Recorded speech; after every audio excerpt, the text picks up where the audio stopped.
Everybody, and welcome back to episode 3 of Cupcakes and Cashflow, where we will sit down and meet with women in business and discuss mindset and all things business, from motherhood, setting up, and a little bit of madness in between. And today, standing in for Shelley, who wasn't able to come, we have the lovely Lesley. So I'm going to pass over to Lesley to introduce herself. Hello. Hi everybody, I'm so excited to be here, and honestly, Charlotte, what an episode to jump into. I'm so excited to be covering for the gorgeous Shelley while she's away. So hi everybody, I'm Lesley and I'm excited to do this. Yes, let's jump in. So over to you, Nicola. Would you like to introduce yourself? Yeah, of course. I'm Nicola Eaton-Taylor, founder of Spark Inspiration. I'm an executive leadership coach, NLP master practitioner, HR expert. Lovely. So for anyone, Nicola, who is completely new to you, how would you describe what you do at Spark? Yeah, so what I do is, in the simplest terms, I ask questions and I listen intently. The words that people use are really insightful into what's going on, into their deeper levels of consciousness. And so when we just listen to what people are saying, we just kind of sometimes get stuck in the superficial. But with coaching, especially with the NLP coaching techniques that I use, you can really hear the deeper message. Yeah, so you speak about NLP. For our listeners who may not be familiar with NLP, could you just briefly explain what that is? Yeah, of course. Neuro-linguistic programming is basically a way that your brain communicates with itself and then with others. So the neuro is your neural networks, your brain, your nervous system.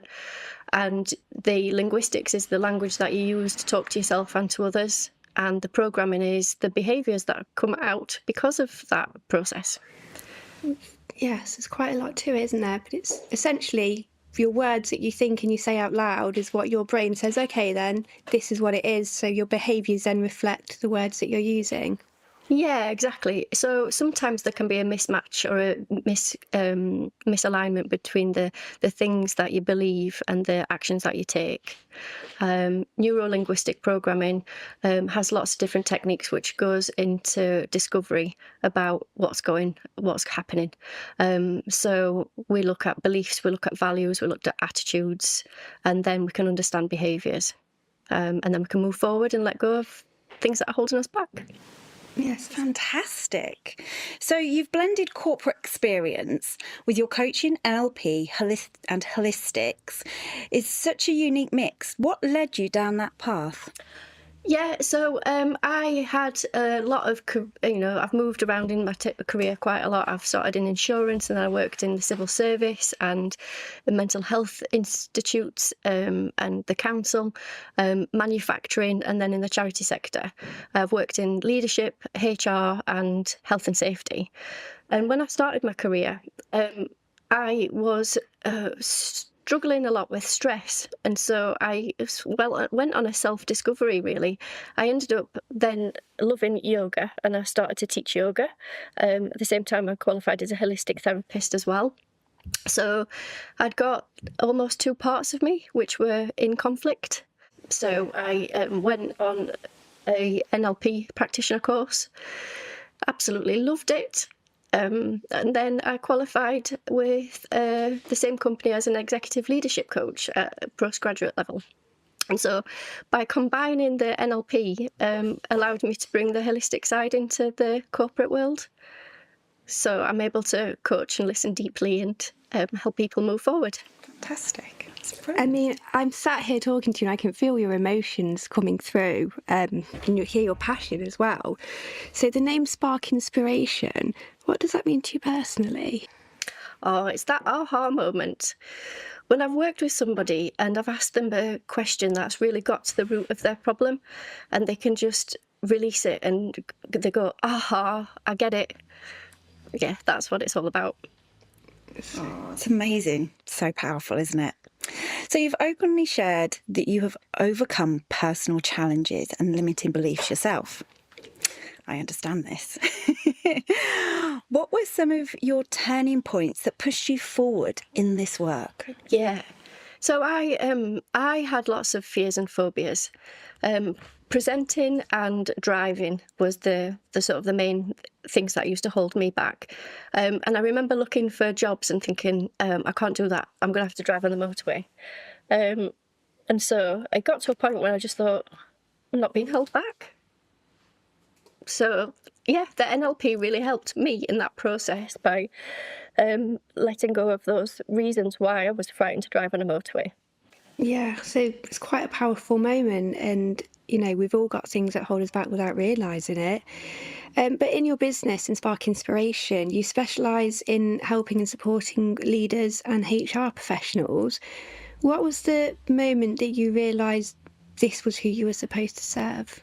That's a really good question. I spent a lot of time with HR leaders and executives and CEOs and leaders of companies, and so I understand what they're going through. When you're managing a company, managing directors, CEOs, etc., it can be quite lonely, and they might not have a sidekick to sort of share their concerns with, and they've got the weight of the decisions that they've got to make. So for them, it can just be a listening space, and again, the critical curiosity questions that I ask and the challenging of the certain keywords that they might come up with, that's really where they can understand why they're thinking the way they're thinking and decide whether that's the right thing for them to do. And it's all confidential and safe. And with HR is a very strange place to work. You're at the centre of the seesaw and you're managing the expectations of your employees and your employer. And so, again, that can be a lonely place. And so what I do with them with coaching is to help them to find their own boundaries and to not necessarily worry too much about people's opinions, because you're not going to please everyone all the time. And HR kind of gets the raw end of the stick. They get the blame, but you don't actually know how much they're working behind the background to make things happen. So HR do need a lot of help. And your breakthrough days, they sound incredible. So what actually happens in one, and why are they so transformational? Yeah, you've said it. They're incredible and transformational. And that's because there's a little bit of pre-work to do with people who require a breakthrough day.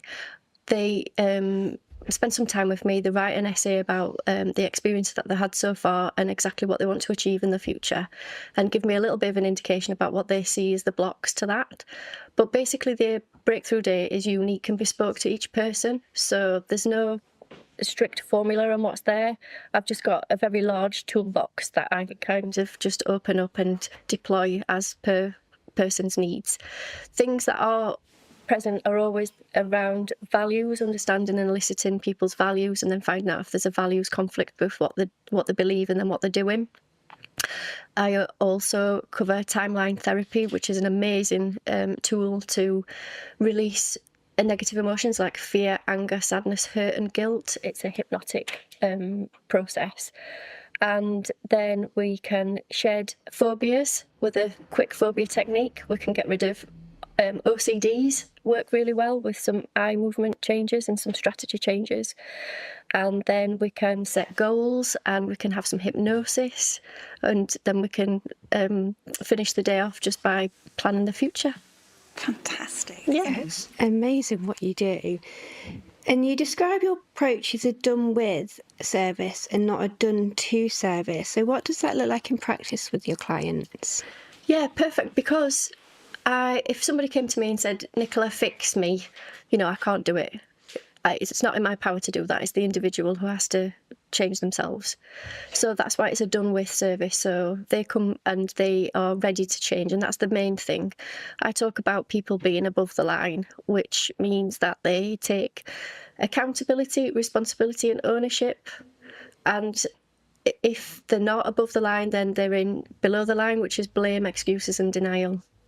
So a coach needs to be ready to a coachee needs to be ready to change, and so that's why it's a done with service, because I can't do it for them. They have to want to change and do the work themselves. So I am asking questions and giving them thought-provoking ways to change their views and their perspectives, but ultimately they need to have the flexibility to want to change and to see it through. The analogy I use is that, you take your car to a garage and ask the mechanic to fix it. You collect your fixed car. Coaching is not like that. We have to do it together. Yeah, no magic wand, just abracadabra, we're all fixed now. Yeah, exactly. So your Eastern and Western techniques together, how do you know which one to use with each client? Yeah, that comes with experience and the 20 or so years of both corporate experience in HR and health and safety and all the holistic side, so the yoga teaching and the holistic therapies. And really it's about the presentation of the problem. So, for example, it really depends on what they come for. I've been working a lot with leaders who are a little bit ready for their next move but not quite thinking that they're ready for a promotion, and so I go under their hood and ask them all questions about where they believe they're at in their career, and we look at their USP, and it's almost like a branding exercise we go through, and we sort of talk about what they're good at and how a job might match to their skills and abilities, and then we talk about how to present that on a page which makes them shine. And in terms of HR, for example, it's a completely different issue. It's to do with the boundaries, and it's to do with knowing that you're doing a good job despite other people not telling you so. So you just do a good job anyway. You don't need to have the praise or the feedback. So yeah, different tools, different techniques. So it depends on what you walk into, really. Yeah, it's absolutely that. All open to, when you go in, you think, what? Like you said before, you've got a big tool bag. You go into the room, you dip in and pull out what you need for that particular situation. That's correct. Brilliant. Fabulous. So a lot of people will see coaching as an expense, not as an investment in themselves. So when you've been working with your client, what is the biggest mindset shift that you've noticed within them? You're right. We've all got limited beliefs about ourselves. We've all got limited resources.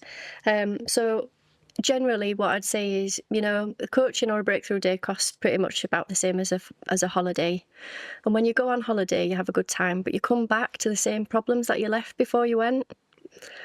So obviously that's an option that if people want to do that, but investing in coaching, it's investing in yourself for exceptional and unbounded limits, so it depends on the return on investment that you want to get. I mean, the other option, of course, is that you don't do anything and you just so you carry on doing the same thing and expect different results.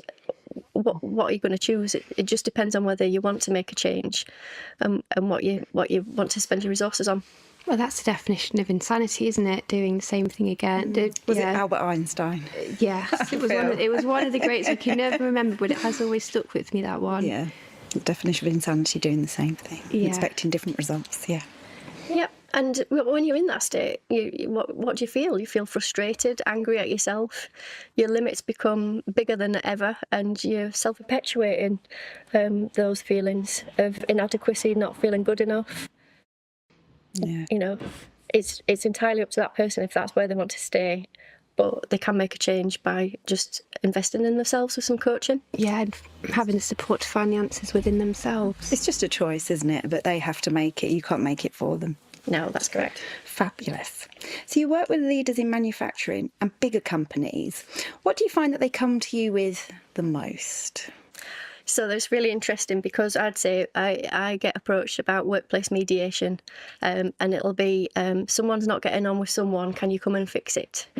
And so that'll lead us down a path of leadership, accountability, and understanding communication methods and models. So I talk a lot about building rapport and how to read the room, emotional intelligence, psychological safety, and that's where we can sort of map what changes need to happen. So not just that individual leader who approaches me for the mediation, absolutely yes, but all the peripheries that come to support that workplace in understanding each other to be able to communicate better.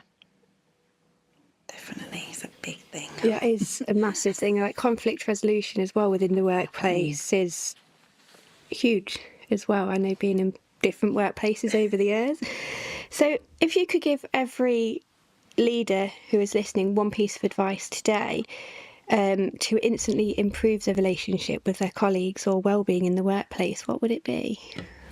It's a really good question, that, but I think everyone's on a different journey and everyone's at a different part of that. So there's not one piece of advice that would work across the board. And this is why I work with people individually as to where they're at. So I'd say ultimately it's all about communication. And we transmit, don't we? Where we transmit information. And the success of that transmission is only about the responses that you get back. So if you're not getting the responses back, then you need to change your transmission. I think it celebrates the individuality of us all as well, because we all communicate and work and are wired in different ways. So the one glove fits all is not, because we don't all fit in one size. It would be boring if we did, wouldn't it? Oh, imagine. So what are some signs that someone is stuck or have patterns that hold them back in work? It's the language that they use. They talk about blame and give excuses, and they criticise themselves, they criticise others. You know, they'll say, oh, it's because... And sometimes they go back and they tell me it's about the teachers that they were at school, or, you know, what their parents said to them when they were little. So they hold on to all of those statements that they think are true. And that creates their future, and it creates the now, and it creates the blockages. So it's all about the language. And when I hear that, I ask curious questions to allow them to move forward. So what about the HR teams? How could they use coaching more effectively to create a happier workplace? So coaching is an incredible skill to have for any leader, HR professional, or even parents.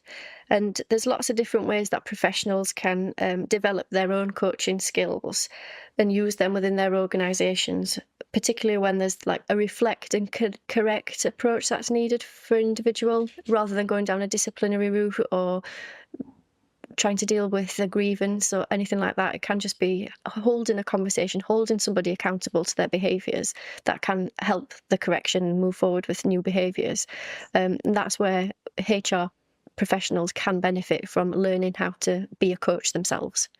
But what I do is I coach HR professionals so that they can have a better result for themselves. Fantastic. Brilliant. So, onto a lighter note. Right, Nicola. We have to talk about it. The big words here. It begins with a C. Christmas.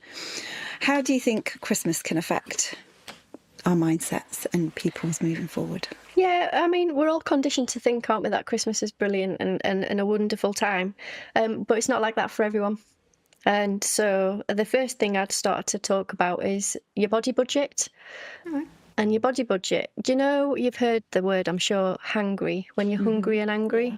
Well, that's an example of your body budget. So your body, and I'm sort of softly referencing Maslow's hierarchy of needs here, you've got a physical body that needs things, doesn't it? It needs nutrients, it needs water, it needs sleep, it needs love, it needs connection.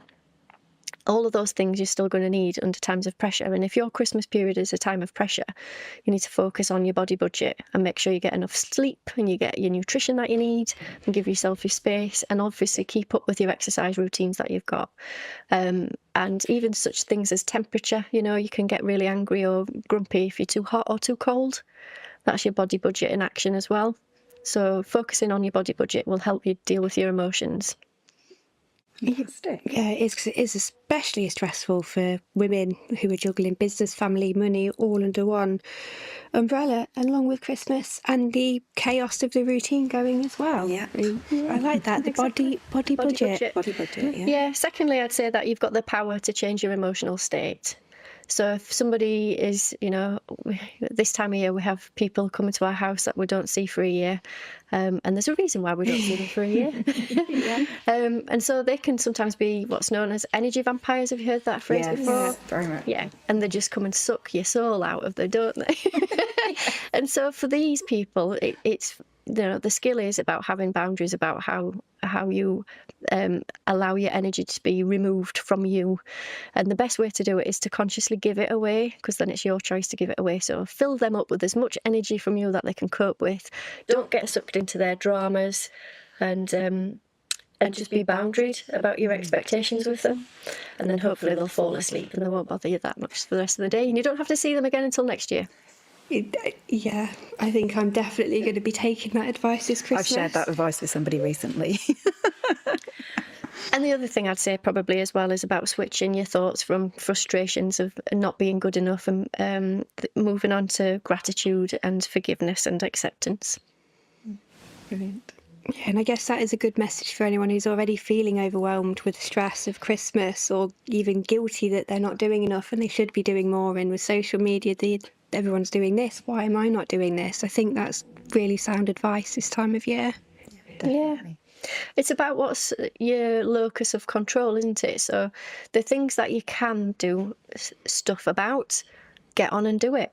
And the things that you can't do anything about, let it go. You don't need to worry about it. So for anyone listening who might feel overwhelmed or stuck today, what's one simple thing that they could do to help change their mindset? Decide to change. Yeah, they just need to make that simple decision. And once they've made that decision to change, then it's decide how they're going to go about doing that, whether they do it on their own or whether they seek a coach. Yeah, but the decision is the first place to start. We hold the power. We do. And you've helped so many people make huge shifts in their life. Is there, I imagine it's a hard question, is there one transformation in particular that's really stayed with you? Well, my own, absolutely. And I think I am humbled by the results that I get with my clients, but, they're not mine. It's the individuals who move forward for themselves. And what's one thing you're most proud of in your business journey? Spark Inspiration reaching its first anniversary. Yeah, which was really recent, wasn't it? Yeah, it was November. Oh, congratulations. That Brilliant. 1 year point is amazing. Absolutely. I remember mine. It was so scary, but exciting all at the same time. So brilliant. Yeah. I'd recently moved to Lincoln, so I didn't know anyone. So networking and building the business up from literally scratch has been really something to be proud of. Definitely. Congratulations. And happy birthday for November. Yes. So you've brought your business here. You didn't know any people from Lincoln, and Lincolnshire is a very different part of the world, I found, from moving from somewhere else. What's the best part about working with people from Lincolnshire? I think where I found the connection with it, a lot of people are not from here. There's a lot of people who've migrated into Lincoln, and I think I've connected quite well to those people who are also just found themselves here. Definitely a magnetic draw for Lincoln. Yeah, definitely. Yes, and you've settled in really well by the sounds of it, so it's brilliant. So what's the biggest misconception about coaching or holistic work that you'd love to clear up with our viewers? Okay, so I think it's about quackery. So there's a lot of folk out there who you can just go on the internet and buy a £5 NLP practitioner certificate and there's no anyone can call themselves a coach. So really it's about, if you're ready for a coach, it's really looking at their credentials and what governing bodies they're a part of, and what their experience and what the qualifications are, and just making sure that they align with you and that they connect and they can help you achieve the thing that you need to achieve. But now I think it's time for something a little bit more fun and not Christmas themed as well. It is Cupcakes and Cashflow after all. So if Spark Inspiration was a cupcake or a cookie or sweet treat, what flavour do you think it would be? Oh, so I know it's a cafe and cupcakes is the name of the podcast. I'm not really drawn to cupcakes. I am partial to a vegan double chocolate chip cookie though. Ooh, I mean, that's still a pretty nice sweet treat. Yeah, my partner's vegan, so I'm with you. I'm always trying. They do cakes and all sorts. So love a good vegan cake. Yeah. So What song instantly lifts your mood when you're prepping to work with your clients? I'm a rock chick. Good girl. Good girl. So, Queen, Don't Stop Me Now. Oh, yeah. Let's not sing. It's already raining. The Journey, Don't Stop Believing. Brilliant. Yeah. And Judas Priest, Painkiller. Oh. Yeah. I'd like to get your Doc Martens on and go out at the weekend. Yes. Let's go. Nicola, where can people find you, follow you, or book a breakthrough day? So you can get me on LinkedIn, Nicola Eaton-Taylor, or on my website, www.sparkinspiration.co.uk. And we'll add all them links on as well so people can find you. And finally, what do you hope most listeners will take away from today's episode? I think that they can change. They don't have to stay stuck. It's all within everyone's power to move forward. And so if you want to make the change, seek a coach. We'll get you there. Yeah, I think that's a beautiful way to end today's podcast. Thank you. Perfect. And go and check out them breakthrough days. They look amazing, everybody. Like, I'm going to go and have a look later. Yes, thank you so much for joining us today. It's been brilliant. Yeah, so yes, thank you so much. It's been a brilliant time, and what a fantastic one for me to first step into. It's been amazing. Thank you, Nicola. Yes, thank you. And honestly, thank you, Lesley, for stepping in today as well, for Shelley, who couldn't be here. It's been amazing to sit and talk with you as well. It's been a pleasure and an honour to fill the boots of Shelley, so thank you for letting me come along. And to all the listeners, thank you for supporting Cupcakes and Cashflow. We absolutely love bringing these conversations to you. Yes, we do indeed. But before we wrap up, we just want to wish all of our listeners a very Merry Christmas. Whether you're working, resting, juggling business, children, motherhood, you name it, we hope you have a lovely Christmas. Or if you're hiding from it and wish it just wasn't here, we hope that you'll find a moment just for you this Christmas. So thank you, everybody. Yeah, enjoy your break, be kind to yourselves, and have the happiest of New Year's. We'll be back with a fresh episode, fresh guests, and plenty more nattering for 2026, so we shall see you then. Look after yourselves, enjoy the cupcakes and the cash flow, and we'll see you next year. Goodbye.